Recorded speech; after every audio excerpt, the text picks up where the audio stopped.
Exploring Mangaluru videos ശ്രേണിയിലെ part 5 വീഡിയോയിലേക്ക് എല്ലാവർക്കും സ്വാഗതം.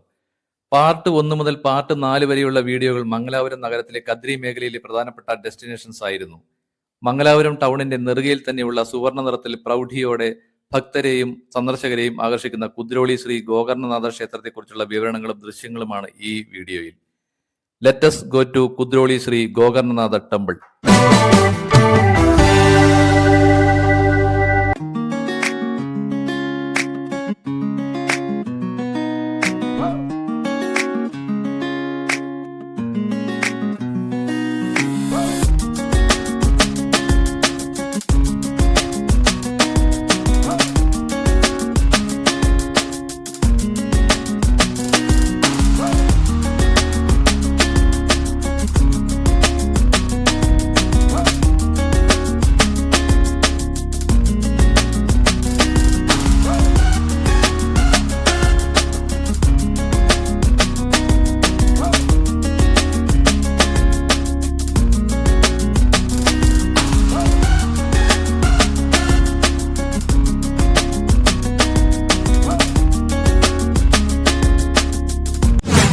ദക്ഷിണ കർണാടകയിലെ മംഗലാപുരം ടൗണിൽ കുദ്രോളി എന്ന സ്ഥലത്താണ് ശ്രീ ഗോകർണനാഥ ക്ഷേത്രം സ്ഥിതി ചെയ്യുന്നത്. ക്ഷേത്ര കവാടം. മാർബിൾ പാകി മനോഹരമാക്കിയ ക്ഷേത്രമുറ്റം. ഈ ക്ഷേത്ര സമുച്ചയവും പരിസരങ്ങളും നല്ല വൃത്തിയിൽ പരിപാലിക്കുന്നു.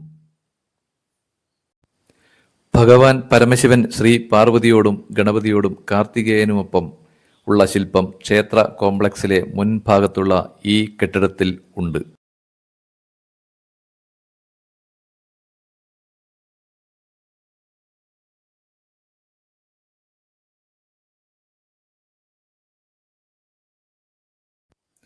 നേരത്തെ പറഞ്ഞ കെട്ടിടത്തിന്റെ എതിർഭാഗത്ത് ശ്രീ ഹനുമാൻ ക്ഷേത്രവും അതിനടുത്തായി ഷിർദി സായി ബാബ ക്ഷേത്രവും സ്വർണ്ണ നിറത്തിൽ തിളങ്ങി നിൽക്കുന്നു.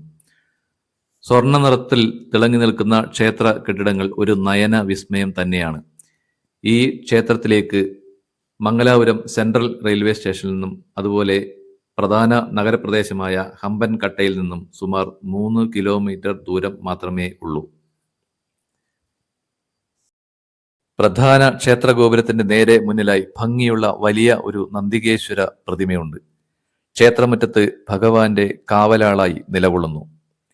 ദേവീ ദേവന്മാരുടെ മനോഹരമായ ശില്പങ്ങൾ കൊണ്ട് അലങ്കൃതമായ സ്വർണ്ണ നിറത്തിലുള്ള ക്ഷേത്ര ഗോപുരം. ഭഗവാൻ പരമശിവന്റെ അവതാരമായ ശ്രീ ഗോകർണനാഥന്റേതാണ് ഈ ക്ഷേത്രത്തിലെ മുഖ്യ പ്രതിഷ്ഠ. ശ്രീകോവിലിന്റെ മുന്നിൽ തെക്ക് കിഴക്ക് ഭാഗത്ത് ശനീശ്വരന്റെയും പുറകുവശം തെക്ക് പടിഞ്ഞാറ് ഭാഗത്ത് ഗണപതിയുടെ സമീപം സുബ്രഹ്മണ്യന്റെയും പ്രതിഷ്ഠകൾ ഉണ്ട്.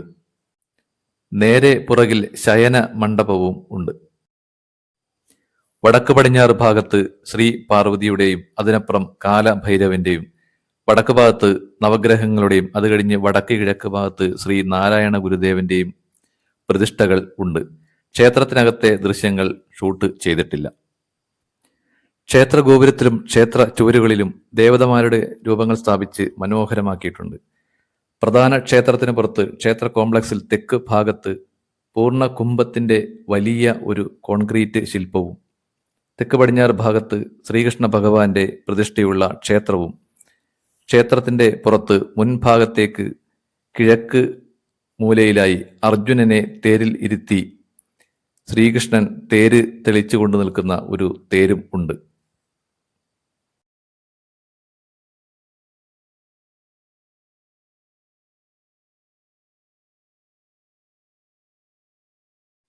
ആൽത്തറയിലെ ശ്രീ ഗരുഡ ദത്താത്രേയ പ്രതിഷ്ഠയാണിത്. ക്ഷേത്രത്തിനകത്ത് ചുവരുകളിൽ ദേവീ ദേവന്മാരുടെ രൂപങ്ങൾ സ്ഥാപിച്ച് മനോഹരമാക്കിയിട്ടുണ്ട്. ഉച്ചസമയങ്ങളിൽ നല്ല വെയിലുള്ളതുകൊണ്ട് താഴെ മാർബിൾ പാകിയ തറ ചുട്ടുപൊള്ളുന്ന അവസ്ഥയാണ്. തറയിലൂടെ നടക്കാൻ പറ്റാത്തതുകൊണ്ട് സന്ദർശകർ ഓടുന്നത് കാണാം.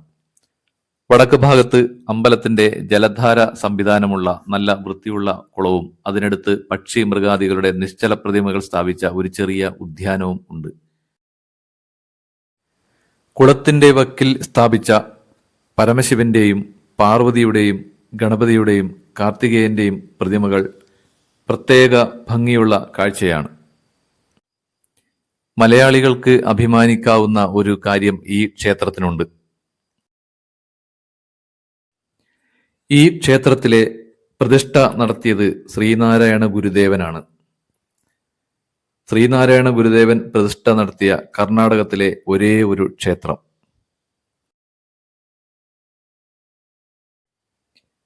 കർണാടകയിലെ ബില്ലവ സമുദായത്തിന്റെ നേതാവായിരുന്ന സഹുകർ കൊറകപ്പ 1908 ഗുരുദേവനെ സന്ദർശിച്ചു. അവരുടെ അഭ്യർത്ഥന പ്രകാരം ഗുരുദേവൻ 1912 ഇവിടെ സന്ദർശിച്ച് ഗോകർണനാഥ വിഗ്രഹം ഇവിടെ പ്രതിഷ്ഠിച്ചു.